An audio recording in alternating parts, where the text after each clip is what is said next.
Hello hello hello, आप सभी बच्चों को एमआर का बहुत बहुत नमस्कार। स्वागत है द सुपर एनर्जेटिक लक्ष्य नीट बैच में। और आज हम लोग एक नया चैप्टर शुरू करने वाले हैं। उससे पहले जरूर मैं कुछ डाइलेक्ट्रिक के सवाल आपके कैपेसिटर वाला कराऊंगा क्वेश्चन प्रैक्टिस के तौर पर, लेकिन उसके बाद हम लोग एक नया चैप्टर शुरू करेंगे जो है करंट इलेक्ट्रिसिटी। ठीक है, करंट इलेक्ट्रिसिटी एक नया और एकदम ही शानदार जोरदार चैप्टर हम लोग शुरू करने वाले। इको नहीं कर रहा यार यहाँ पे थोड़ा सा इस रूम में कूलिंग नहीं तो आवाज गूंज रहा है कोई।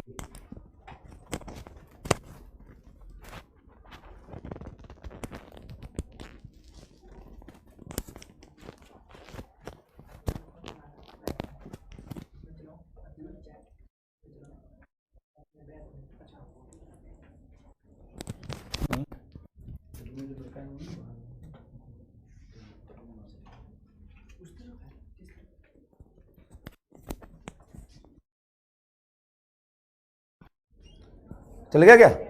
अरे ये तो दिख ही नहीं रहा। हाँ भाई, ऑडियो एंड वीडियो क्लियर है तो फटाफट थम्स अप करल जा, फटाफट थम्स अप करो। ओके, चल ही नहीं रहा यार, कोई बात नहीं। चलिए, वीडियो जा रहा है ना, लेक्चर शुरू कर सकता हूं मैं क्या? अरे आ तो रहा है यहाँ पे। हाँ, ऑडियो एंड वीडियो क्लियर है क्या? ऑडियो एंड वीडियो क्लियर है क्या? चलिए, तो साहब आज करंट इलेक्ट्रिसिटी में हमारा जो गोल है वो गोल क्या है? तो आइए, हमारा गोल है कि हम सबसे पहले कुछ क्वेश्चन सॉल्व करेंगे, क्वेश्चंस ऑन कैपेसिटर। कैपेसिटर पे 2-4 सवाल करेंगे। उसके बाद हम इलेक्ट्रिक करंट को फील करेंगे कि साहब इलेक्ट्रिक करंट क्या होता है। ठीक है, उससे पहले हम करंट वर्ड को समझेंगे, फिर करंट इलेक्ट्रिसिटी पर जाएंगे। ठीक है भाई, मैंने कल आपको जब पढ़ाया था तो आपको 1-2 सवाल दिए थे, याद है? 1-2 सवाल दिए थे कि ये वाला आप जाके करना, नीट 2015 का सवाल। तो 15 का नहीं था बेटा, वो सवाल था 2016 का। ये है नीट 2016 का क्वेश्चन है। किसका क्वेश्चन है? नीट 2016 का। क्या? Parallel plate capacitor of area A, parallel के प्लेट कैपेसिटर उसका एरिया ए है, plate separation D and a capacitance C is filled with a 4 dielectric material having dielectric constant K1, K2, K3, K4, having dielectric constant K1, K2, K3 and K4। ये सवाल देखा हुआ है तेरा? है? क्या बात कर रहा है? पहले तू उदास उदास दिख रहा था, देखते ही चेहरा चमक गया सवाल देखते ही। है? इसमें आवाज नहीं जाएगी। हाँ, ये सवाल आपने बताया था। हाँ। एनटीए का ये सलूशन गलत है। हाँ। और आपने एक सही सलूशन का अप्रोच बताया था। और कुछ इसमें जोरदार तरीका भी बताया था जल्दी करने का। हाँ, क्या? यहाँ पर एक कुछ ऐसी अलग सी सोच। यहाँ पर जो प्रॉब्लम होता है, वो जो 3 कैपेसिटर है K1, K2, K3, वो पैरेलल कॉम्बिनेशन पर नहीं है। हाँ, ये बहुत बड़ा। हाँ, क्योंकि दोनों मतलब दूसरा तरफ प्लेट का पोटेंशियल सेम नहीं होगा, है ना? हाँ, अच्छा, इसका सही अप्रोच आपने बताया था। K1 को और एक K4 के साथ सीरीज में ले लो, सीरीज में बनाना पड़ेगा। K4 सीरीज में ले लो, ऐसा? हाँ, ऐसा 6 कैपेसिटर बनाना पड़ेगा। हाँ, उसके बाद हाँ, 6 कैपेसिटर K1 और K4 के साथ जो 6 कैपेसिटर बनाना पड़ेगा। वाह 6 कैपेसिटर बनाना ये तो पड़ेगा। मैं भूल गया, तूने बता दिया, मुझे याद आ गया, नहीं तो मैं भूल गया था। ऐसा बता रहे हैं। और पूछ रहे कौन है? अच्छा, बच्चे तुम्हें पहचान गए कि तुम कहाँ से हो? तुम्हें तो नहीं पहचान रहे कि बच्चे ये तो नहीं पहचान रहे कि तुम कौन हो, लेकिन बच्चे ये पहचान रहे हो तुम कहाँ से हो। कैसे? हैं? लिख रहे थे बच्चे, बताओ तो। ये बोलने से जो भी ये इनका जो लैंग्वेज था, थोड़ा बहुत बोल के पता चला ये कहाँ से होंगे। देखो, अच्छा, कमेंट सेक्शन से हाँ सब लिख रहा है। लिख रहा है। हाँ, देखो, अच्छा, पकड़ लिया। पकड़ लिया। ये तो कह रहे युगांडा। आपका चलिए, तो युगांडा से 2 विद्यार्थी हैं आपसे मिलने। हाँ, युगांडा से हैं 2 विद्यार्थी। आ जाओ, युगांडा ही बोल रहे। आजा आजा आजा आजा आजा, कोई बात नहीं, आ जाओ, दोनों लोग आ जाओ, दोनों लोग आ जाओ।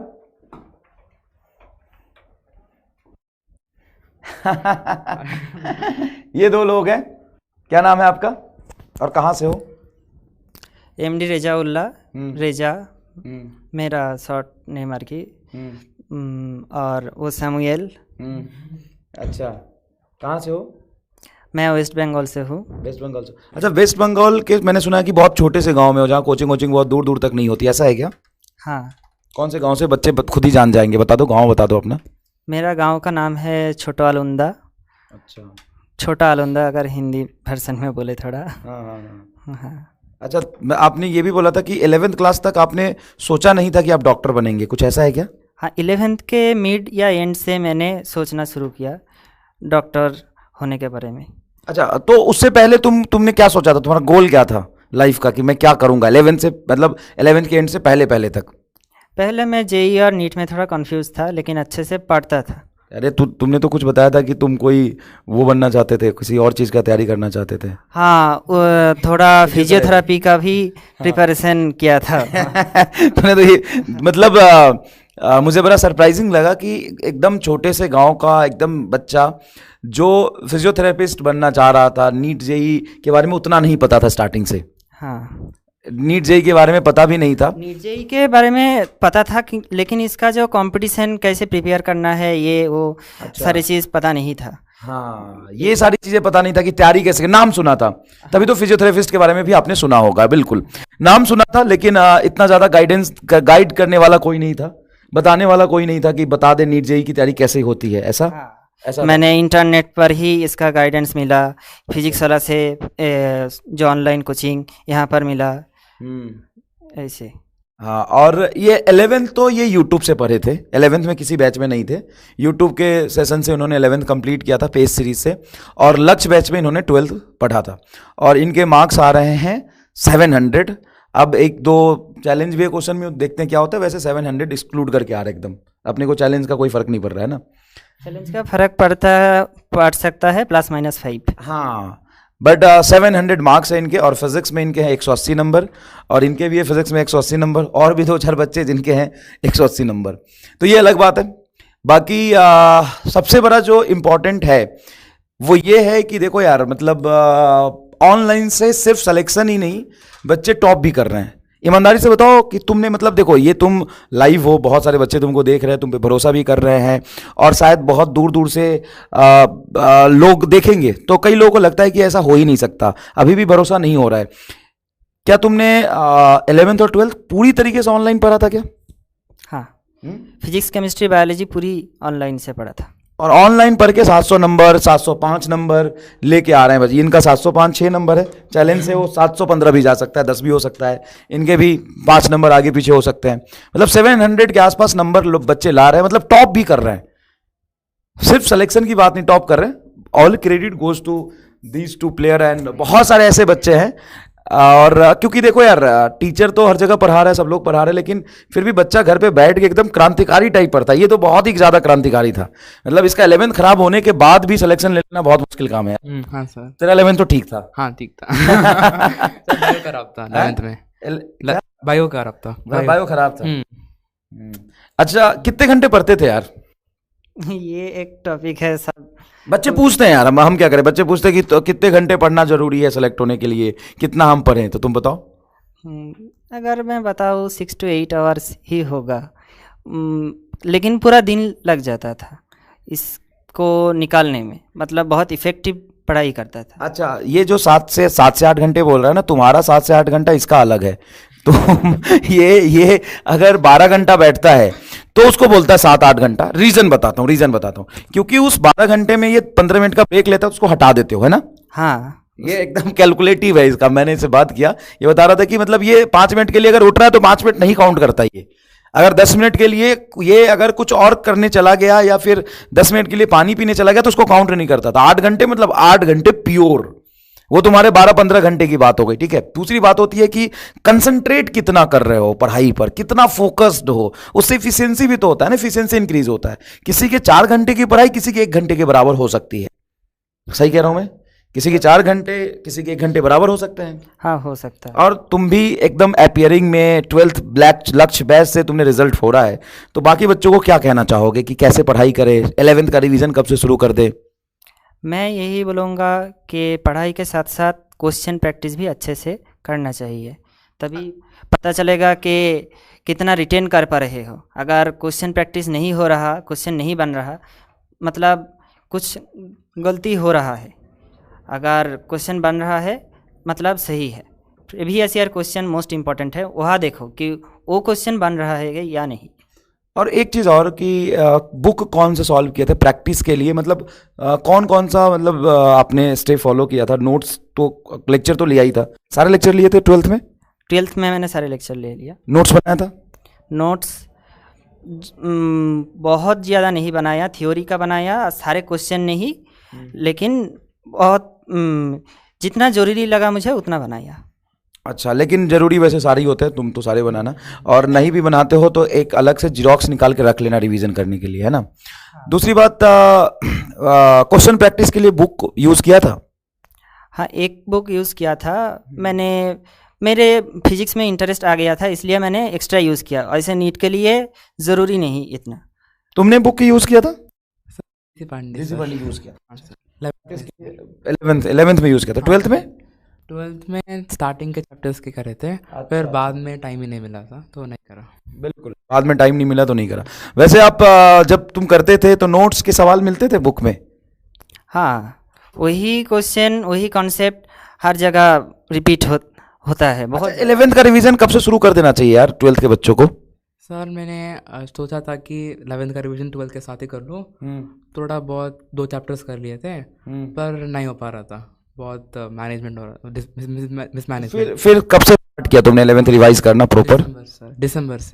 दिसंबर से शुरू कर दिया था। बाकी जितना कोशिश करो, अगर तुम देखो 4 सब्जेक्ट है तुम्हारे, फिजिक्स, केमिस्ट्री, बॉटनी, जूलॉजी, तो चारों में से कुछ कुछ चैप्टर्स, कुछ कुछ सब्जेक्ट उठा के रिवाइज करते रहो। कंप्लीटली छोड़ देना ठीक नहीं रहता है।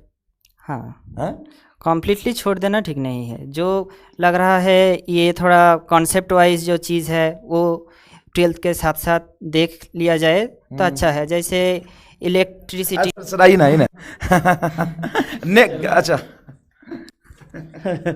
हेलो, हाय। सफल हो जाएगा। बहुत टाइम बाद आया भैया। बोर्ड कौन सा था? तो देखो तुम लोग यहाँ पे मिल रहे हो, तो ये दोनों ही बच्चे बहुत ही बढ़िया कर रहे हैं और इस बार नीट में ऑफकोर्स टॉप रैंक्स के अंदर होंगे और दोनों की ही कहानियाँ बैचेस के अंदर की ही है। तो दोनों ही की सिमिलर कहानी है। अर्जुना नीट पेस और ये पहले पेस में थे, फिर लक्ष्य में था। नहीं पेस में थे, फिर उन्होंने अर्जुना भी खरीदा था। ये मेरी पूरी बात हुई। अच्छा। पर अर्जुना में लेक्चर बहुत बड़े हो गए थे और इनको लेट हो गई थी, तो फिर ये लक्ष्य पेस से पढ़ रहे थे और टेस्ट और डीपीपी अर्जुना से किया। अर्जुना फिर लक्ष्य में आ गए। फिर लक्ष्य में अच्छे से डेडिकेटेडली लेक्चर और टेस्ट और डीपीपी किया। और इसने थोड़ी डीपीपी में चोरी भी की 11th में, मेरे को बता रहा था स्टार्टिंग में किया था। तो दोनों ही बहुत ही बढ़िया रिजल्ट लेके आ रहे हैं और नेक्स्ट ईयर अब आप लोग की बारी है ऐसे ही यहाँ पे खड़े होना, रिजल्ट आना। अरे आ जाओ सर, आ जाओ। बैग यही डिस्ट्रीब्यूशन हो जाएगा। हेलो, देखो और भी एक गेस्ट मेहमान आ गए साथ में। देख लो, आप लोगों के सामने 2 बच्चे हैं और आप ही के बैच के हैं, है ना? सबसे इंपॉर्टेंट ये है कि तुम्हारे बैच के ही बच्चे हैं ये, और अगले साल तुम में से भी यहाँ 2 खड़े हैं ना, कम से कम 8-10 होने चाहिए, ठीक है? स्क्रीन में नहीं आने चाहिए। एमआर सर क्या बोलते हो? हाँ, नहीं, बहुत सारे बच्चे आएंगे अगले साल। और देखो यार, मतलब बहुत ज़्यादा पैरेलल थॉट्स चल रहा होता है पेरेंट्स और बच्चों के मन में कि ऑनलाइन ऑफलाइन।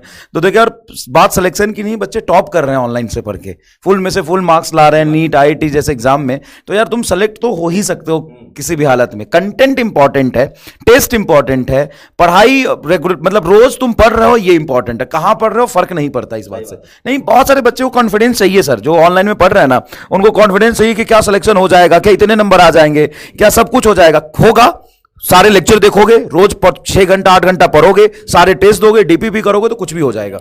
जैसे आप लोग को लगता है ना, और कई लोग ये बोलते हैं नहीं ये सिर्फ PW में नहीं, साथ में डेफिनेटली ऑफलाइन कोचिंग कहीं ना कहीं पढ़ता होगा, इसीलिए रिजल्ट। सैमुअल कहीं भी कोई भी ऑफलाइन कोचिंग, ये तो इसका तो नहीं, मैंने इससे बात किया था एक, मतलब इंस्टा पे अचानक से मिला था मुझे। तो मैंने इससे पूछा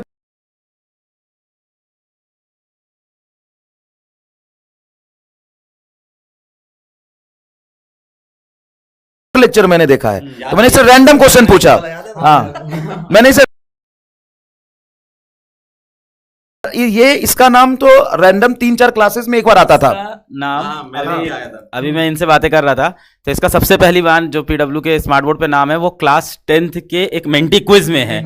इसने बताया कि मेंटी क्विज था, रक्षक सर थे और भाग्यश्री मैम थी, वो फिजिक्स वर्सेस बायो स्कूल से आके कह रहा है उसमें भी मेरा नाम है, 3rd आया था और उसमें इसको प्रॉमिस किया था प्राइज देंगे, पर नहीं दिया था।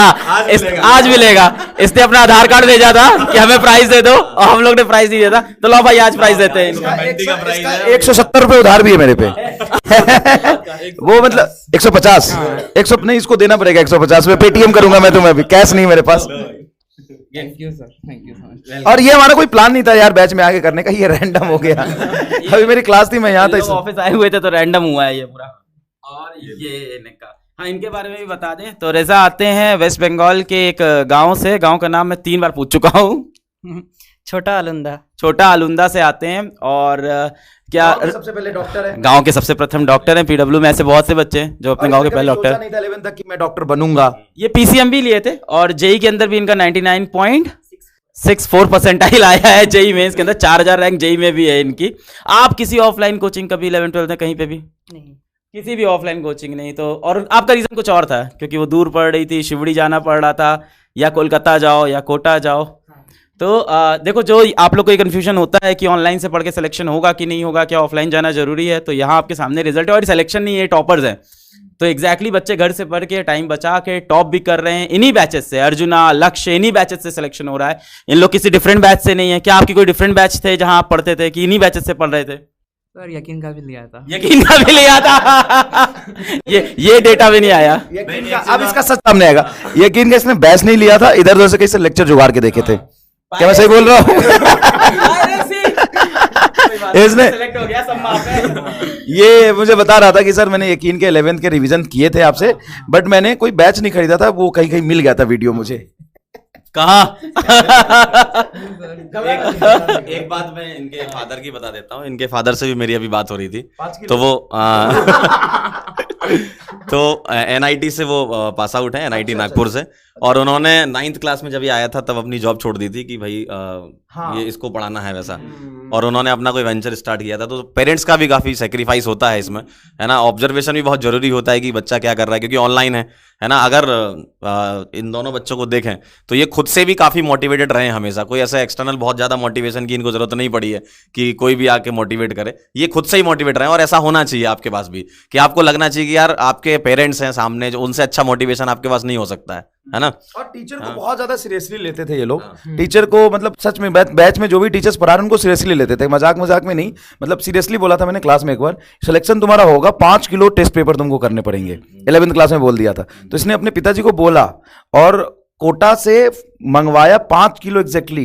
ऐसा था क्या? हाँ सर, बता रहे थे तुम्हारे पेरेंट्स। हाँ सर। उन्होंने बोला कि कितने साल के चाहिए, कितने पेपर? बोला नहीं 5 किलो चाहिए, 5 किलो चाहिए बस। तो मतलब यार है कि मतलब टीचर के साथ एक बार मैच करा लो अपनी फ्रीक्वेंसी और लग जाओ उसके साथ, अल्टीमेटली यार सक्सेसफुल हो जाओगे। लेकिन बच्चे एक क्वेश्चन पूछ रहे हैं स्कूल का। हाँ, आपने स्कूल भी किया? हाँ, दोनों गाइड करो कैसे। रेगुलर स्कूल जाता था सर। रेगुलर स्कूल हाँ। ये भी, और इनका भी स्कूल चल रहा था। स्कूल में मेरा थोड़ा अटेंडेंस का इतना इशू नहीं था। नहीं था तो मार देते थे। इसका अटेंडेंस का था, ये बताइए। हाँ, पर ये भी स्कूल 5 में से 4 दिन ही जा रहे थे। तो थोड़ा बहुत कट किया है। पर एक चीज दोनों में एक चीज और बहुत खास बताइए, जिसको हो सकता हो आप अभी तक नहीं समझते हो, कि दोनों अपने स्कूल एग्जाम्स को दे रहे थे लगातार और वहां भी अच्छा स्कोर कर रहे थे।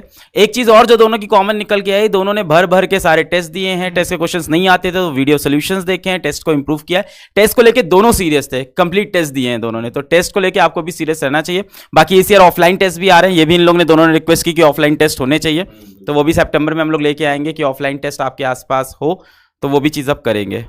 ठीक है सर, बाकी आप पढ़ा लो सर। एक चीज और है, जैसे बैच लक्ष्य है, शायद मुझे बोलना नहीं चाहिए, लेकिन टॉपर्स लक्ष्य से ही आते हैं और सबसे ज्यादा सिलेक्शन यकीन देता है। ये भी फैक्ट है, सबसे ज्यादा बच्चा सेलेक्ट होता है यकीन से। यकीन सबसे ज्यादा सिलेक्शन देने वाला बैच है, लेकिन सबसे बढ़िया रैंक देने वाला बैच लक्ष्य है। तो इस परंपरा को तुम्हें कायम रखना है, ये जिम्मेदारी तुम्हारी है। इधर ज्यादा अभी हमारे सर यकीन में जाके यही फ्लिप कर देंगे।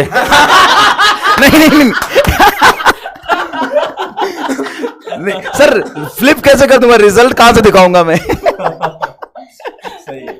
नहीं नहीं नहीं, सबसे ज्यादा सिलेक्शन देने वाला बैच यकीन है सर, बहुत बहुत मतलब उसमें तीन, मान गए सर। अरे यार नहीं नहीं, 300 के बच्चे 620 640 ला रहे, 300 जो नंबर आ रहे थे ना वो इतने मार्क्स ला रहे, लेकिन टॉपर्स यहीं से आता है। आपने जब बोला था ना यकीन बैच में कि सबसे ज्यादा सिलेक्शन होता है, तो मैंने दिल पे ले लिया भाई यकीन। भाई नॉट लक्ष्य। नहीं नहीं, तो टॉपर्स आते हैं ना यहाँ से। आपने नहीं बोला था सर। अच्छा नहीं बोला तो यार मतलब अभी लक्ष्य बैच को शायद दूसरा साल ही हुआ है अभी, अभी तो नहीं नहीं, अब ये तीसरा साल चल, रिजल्ट के मामले में ये दूसरा ही साल है ना, दूसरा साल है फुल में। सिर्फ और कुछ कहना चाहता है? नहीं सर, नहीं सर, हाँ? नहीं सर। और कुछ बात नहीं सर, नहीं ना? नहीं। चलो थैंक यू, आप लोग से फिर मिलवाते हैं, ठीक है सर। ठीक है ठीक है ठीक। अच्छा ज्यादा फन हो यार। अभी आप सीरियस कर दोगे।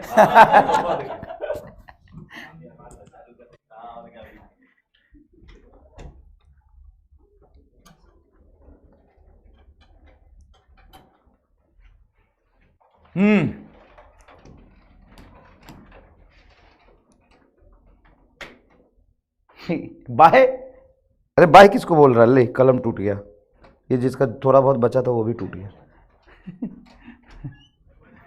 इसको तो मैंने ऐसे रखा हाथ में, टूट गया ये। अच्छा उनको बाय बोल रहा, मुझे बोला कि हो गया बाय सर, निकल लो आप भी, ऐसा तो नहीं है? पढ़ेगा कि बंद दे?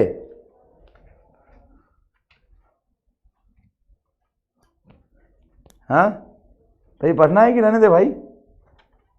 गिफ्ट में क्या है? 4 किलो बतासा, 3 किलो बैगन, घर पे जाके भरता बना के खाएगा।